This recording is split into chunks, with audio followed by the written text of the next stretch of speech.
barangay sa puno nyo. Luto kasi si mama ng tinola. Ayun, kumuha sa bakuran. Alangan naman ikuha pa kita. Alam mo, hindi ako papayag na umakyat ka sa puno. Agas-gasan yung kutis mo. Tantanan mo nga ako dyan, Emerson. Ano na nga doon?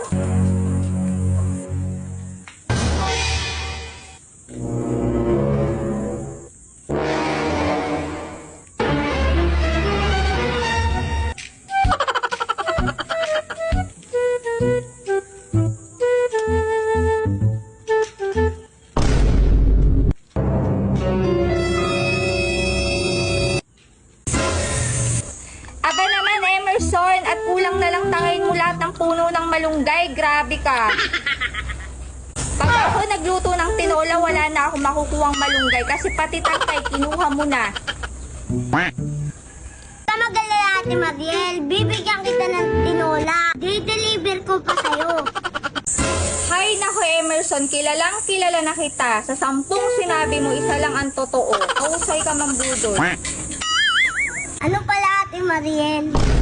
At mukhang alam ko na yung kasunod na sasabihin mo, Emerson. Pautang. Ang galing mo talaga, Ate Mariel. Bumibilib na ako sa'yo. Bumibilib, kung binabangasan ko kaya yung mukha mo dyan.